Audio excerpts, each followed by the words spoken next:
Yo, this is Eternal Plays Final Fantasy VI. So we have killed off the mighty Skull Dragon by draining it all its MP like crazy. Hopefully we'll never cast another single rest spell in the game again, because that was annoying. So I'm back here in the labyrinth now with group 2. We put up a rock, as you can see on my left side. That means we have to switch teams again.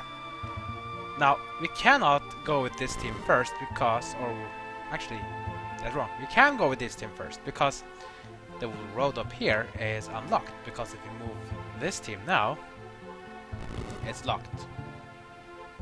That's fine, because we're supposed to go here. We're gonna use group 3 now, which already have our equipment on, but that's just to survive. Now just need to go back to the Serenity Cave in the Greater Cavern, or the Great Cavern. The Abaddon we'll face now. Very annoying enemy. We know it likes to counter and has a lot of health. So I think we should be doing fine. Quad 9, Curaga. Heavy damage from Excalibur because of holy damage, Cat Scratch. It's quite hard. So Gao is still useful. Problem is that he can multi-hit with these abilities, where other can. Now we're here in the Greater Cavern. Just need to go to the Room of Serenity with Hexadragon. This enemy is quite annoying. Yeah, look at the powerful attack. That's Flare Star. Look at the enemy at Flare Star. Not often you see. But didn't really hit that hard. But it's weak to hold, as you can see. My lock just hit him for quad 9 with a physical attack. Let's see if he's weak to fire too. I think he's eating fire. We'll see. No, he's actually weak to fire. Well, that's good. That's another one then. Let's see if Gao has a lot of magic tricks. Yeah, he does. Quad 9. Meltdown. More powerful fire attack will reach everyone, including himself. That was the one reason why I used it, because he was already dead, so it wouldn't matter for him if he used it on himself. So that did take out Gao though, because yeah, it was only Gao and Locke that had really some protection against fire spells, and Celes had a lot of life. Gao did not. Bummer for him. And we are inside the Room of Serenity, or Shrine of Repose, I will call it. Now we just need to get team number 1 here too. So let's get team number 1, which is oh, I actually switched off it. There we go. Team 1 now has to go through the other place in order to get to the room. Abaddon. A preemptive strike. Well, I'll just do another things as well with this team. Unlucky that Gogo not the very most powerful person, but that's fine. Look, they only hit for 3,300. Well, Terra probably hits quad 9. Yeah. This is the only thing I really don't like about Gogo and Amaro in this game, is that yeah, they're not bad, it's just that they don't get any way of stat growth of Espers, because they can't equip Espers, which is a lame thing. But of course, now Gogo has his own weapon, the Scorpion Tail. Do remember though that this is a poison initiated weapon, so be careful using it. Kinda cool now, all of my characters now have their legendary weapon. The Spear for Edgar, God Hand for Sabin, Apocalypse for Terra, Scorpion Tail for Gogo. It's kinda nice that all characters have their own legendary weapon, so we can move on with that too. Of course, not all characters do have their own weapon, because there are 8 dragons, and there are only an X amount of bosses. Or characters. You're gonna put up a slow on Gogo, that's fine. This guy doesn't really like the damage we deal anyways. Sharp Claw does heavy damage. That Apocalypse is so good. Sharp Claw again. Berserk on himself. Okay. That doesn't really help him though, because then he's just going to auto attack, but it probably means he will be stronger. Well, that doesn't really concern us. Now we're here now. So because the rock is now on there by Sester's team, we can jump over. We're still not done yet though, we still need to progress. So let's move up with group 1 up to this platform here. Now let's change to Sester's team. Go around here. Jump here, because this rock here was put up by the 4 ton we moved earlier. Now have Sester's team stand this place. Then move back to group 1. And jump on! Now Edgar's team is basically on the same place where Sester's team is. And they can basically go all the way back to the Shrine of Repose. Oh, these landworms. They are annoying. We can of course give them a flood. Oh, we don't even have flood. Ah, ultimate. Just attack with the rest. These hailstorm is pretty... Whoa, that's a lot of damage. Amazing that he still survived. Ultima by Terra. Twice quad 9. Kill one of them. Crossbow. Kills off the other. This way, like, all the crossbows are hitting for 4,000 while it was hitting for like 100. Like, oh my god, how many episodes is that? 85 episodes ago or something? Even more? Man, I can't believe we're already at like 90 plus episodes, but I think we don't have many left. We only have a few more episodes to go. I think maybe 5 max. Let's... Oh, I would say it was gonna go up here, but apparently not. The landworm has something else to say. This is a preemptive strike for us. Let's see if they're weak to ice. Let's do a double cast of a heavy Blazzaga. So we do it. Obviously we're weak to ice. It's only the Abyss Worm we had in the last episode who are mystically, for some reason, strong against ice. We're almost through now with this movement. Oh, what a group here.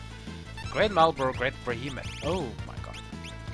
Okay, so I believe since they are plants, they're probably not really happy about fire. We'll see.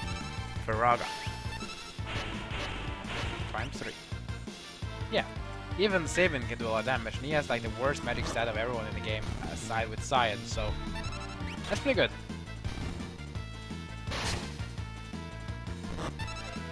Nice damage actually from Gogo. I think that Scorpion Tail is actually very useful. I mean, just no stat growth for Espers for Gogo is just so punishing. It really is. Gogo is a good character when you recruit him, but in this game, part of the game, Gogo is really kind of below average. His stats are just too big, too weak. Others are just too strong if you make them correct. Okay, we got both groups here. That means we now can move this group as well back to the Shrine of Repose. Not like we need to, but this is just to show you that you can get everyone here. So now everyone is here and you can change party members, you can use a tent, you can basically have some fun. And, well, not maybe that, but yeah, you can do your stuff here basically. Well, we're not done yet. Now comes a little testy battle ahead of us. I'm actually going to be keeping this same team here. We can of course change team if you want to, but yeah, I feel this team should do fine. I think this should be fine. What's the Radiant? I just need to double check. Is the Radiant Lance Holy Initiate? Because we're gonna fight the Holy Dragon in this episode, so I just have to make sure that the Radiant Lance is not Holy Initiate. No, it's not. Okay, we can put on the Radiant Lance again. It's gonna be good for us. Basically, in this upcoming fight, you need to really up your magic defense, as well as you need to do some heavy damage here. Let's see. Now we have to go all the way up here again. We have to go up to the place up here, because if you remember, there was a Seal of Darkness here. That one is gone, which is here. The Seal of Darkness is now gone, giving us access up here. And that means we are now in Holy Palace. If you go to the left, we get yourself a very nice item, Magus Robe. Magus Robe is the best chest piece in the game for Gogo. Yeah, more stat boost for Gogo. He's actually becoming less useless. He's actually starting to become good. Can also be used by Strago, Realm, and Gogo. Look at that. Pretty good. Plus fine magic as well. So I can give that to... It's not the better one for Strago. One thing better here is the magic evasion. But this is the best chest piece in the game for Gogo. You can't use the behemoth skin like the other ones can, but this one is really good. In the center, there is nothing. But, to the right, if you did your puzzle correctly, as you can see, there is a dragon. This is the Holy Dragon. Now this dragon is very special. What I mean by special is that this dragon right here heals itself. There's a way, of course, we can counter the healing, which I'm about to do right now. I'm gonna put on a reflect ring on Setzer. Reason for that is because we're going to reflect on Holy Dragon. Holy Dragon likes to counter with Curaga, which means he will be healing himself for 6,000 plus for like 2 or 3 times he's getting hit. So you need to basically do more than 7,000 damage per turn to just be able to kill him. That's one reason why you need to nuke him hard and nuke him good. But if you reflect him, his Curaga will bounce back to you. That's one of the reasons why I want to have Reflect Ring on Setzer. I'll bounce all magic, cast on him, but remember, don't cast Ultima on him because then you'll kill your own team. Ultima is unblockable, you can't reflect that. Then again, you can actually just Ultima on the Holy Dragon. Even with Reflect on. Let's see, Muscle Belt Ribbon, that's actually pretty decent here. My attack power should be good enough just to throw out these ninja things. I just think I'm just gonna stay like this. Something else we can do here that just make us more safe here. Because we don't really have anything that's basically protecting us against holy damage, so can't really do much here. But you should do everything. Guard Brace is probably decent, I guess. And this one, of course, is what we're gonna use on the other one. Okay, so that's kind of cool. But we can also use some Espers here. I would really recommend Zona Seeker to push a shell out on everyone. Golem Fenrir is pretty good as well. Phoenix, not really that much important here. Rare gives something that is just more and more stronger. Of course you can do 2 hours Nielsen and so on, but that's not strong enough. You need to buff your team. I also go with Fenrir and Golem. But I don't think you should use Golem on... can't use Golem on Strago because he cannot really use summons when he has Solo Samasa. So I'll be using Golem on Mugs. We have Golem, Fenrir, and Zona Seeker, so we can put up Shell on everyone, Vanish everyone, or Images everyone, and we can have some protection as well against physical attacks. Let's see, we don't really need to put anyone there in the front row. Let's put everyone in the back row for this battle. Now it gets ready for a very interesting boss battle. Just gonna double check that we don't have anything that can basically cut down on holy damage, because that's gonna be the key here to avoid. Yeah, Force Shield doesn't even cut damage on holy damage. You can of course use Imp equipment that's low defense but has insane magic defense. Kinda up to you. Like you see, for example, on Shadow, I'm using that now. Aegis Shield, of course, you should use. Force Shield is fine. I think I'm just gonna go with this. I think this should be fine. Let's go against the 7th of 8 dragons, the Holy Dragon. We fought him before in the Fanatic's Tower, now I'm gonna face him here again. Holy Dragon calls for Heavenly Aid. It's basically counting his counter mechanic. The first thing I'm gonna do here is to put up a Hastiga on... No, I can't actually use Hastiga because we already have that sorted out on Setzer. Let's reflect on him. Let's haste up on Monk. Just need to wait because I want to go. I'm just gonna go with him first. Let's throw first. Good. Let's throw some dices. Hope for the best. Let's jump on Mog. He also has a region on him. Quad 9. You see, he's gonna heal himself. Now it's a heal Setzer. So this is the reason why. Saintly Beam, this is very dangerous. It's a holy damage beam, which actually can put up doom on people. And he also likes to use holy after. This is the dangerous thing. Puts up on Shadow. And he's gonna do it twice. I'm gonna use actually one on Strago as well. That was actually pretty damaging, Strago. Okay, that's a good dice roll. Oh, wow! Quad 9, almost. Pretty good dice roll there, too. Fantastic rolls, actually. He'll Curaga himself, but again, he's reflected. He'll heal Setzer instead. Here comes the jumps. 1, 2. Curaga. will be blocked. And I'm healing Struggle, that's pretty good. This is a great start so far. Let's do the Reflect now. Maybe actually not, I don't think I want to do it. Let's actually switch to Shadow and do a Fuma Zurk in here. See if that's enough actually. Yeah, it is. Okay, I was a bit lucky here, but the Reflect strategy on Holy Dragon really works. You must do it, it's so good. You can't have him heal himself because the longer this battle goes, the worse he can get. Because I was lucky now, he sometimes can use the Heartless Angels that Kefka uses to put everyone to 1 health. Sometimes, for me, he has even used Saintly Beam after, that's killing the whole team. We get the Zanmato, which is a very powerful weapon for Cyan. It's actually the best weapon for Cyan as well. It gives him tons of attack power.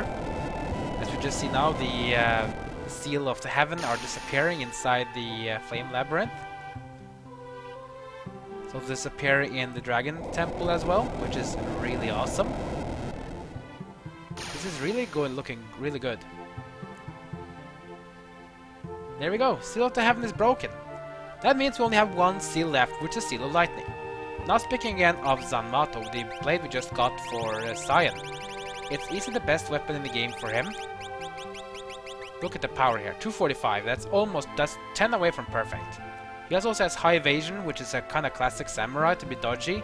7 stamina, 7 strength. This is a great weapon for Cyan. He'll now become a lot better. If you give Zanmato and give him the quarter slice and just pump up his damage, he's gonna rock. Oh yeah, the shield dragon. This dragon is a bit annoying, so I'm just going to teleport out. This is a dragon you face only in this part of the dungeon, so I'm not gonna fight it. I'm sorry. I really don't like the shield dragon. It's because I also took away the Malulu's charm on Moog. So let's gonna put it on again. Oh, that was nice. So we just got rid of these seals. Now you might be wondering, well, where are we gonna go from now? Should we go to those seals we just brought in? Yes, we can, but it's no need to do it. We don't need to go all the way back. Instead, I'm actually gonna do something you guys might think I'm crazy about. I'm going to teleport out of the freaking dungeon! No, we're not done yet, but I'm gonna teleport out. You might think, well, I'm crazy. We're just back to Setzer again. Are you mad? What are you doing? That is because now that we've broken off the 7th seal of heaven, it's much faster to go to the last dragon, the gold dragon, by actually going back to the entrance again and going through the beginning. That's actually the fastest way. So once again, once you're ready, just take Setzer. Yeah, the bosses do not respawn. And then we just land on top of it again. If I only can land on it. There we go. Alright, we're going in. Let's make 3 parties again. I'll just make the same 3 groups again. So Edgar, Terra, Satan, and Gogo on team 1. Setzer, Mog, Strago, and Shadow on group 2. Locke, Celis, Realm, and Gao. I think that those groups are just good. I think I like them. We're just gonna use the same 3 groups again. I just think these 3 groups are just doing well, so might as well just do them again. There we go. Let's go back to group 2 again because of the Malulu's charm. It's just what you want to use here. Now, of course, you could have just, taken the hook and go stock on supplies if you want to, but you shouldn't need to. It's not really much left to do in the Dragon's Den. You only have 1 dragon left. Then you have maybe 1 or 2 bonus bosses, and then you have the big last boss inside this dungeon before you're done. So, yeah, it's not really that much. Okay, so the first thing I'm going to go is to go back to the Dragon Temple. I'm just going to do that. The last thing I'm just going to start going there before we end this episode. Let's go to the Dragon's Temple, which is in the right entrance, then up to where the Seal of Wind was. Call the turtle and tell him to move his ass so you can move aside. Now if we go up here, we should be able to look at the gravestone we found earlier. There appears to be a gravestone, there's no inscription. Ah, I forgot. It wasn't this gravestone.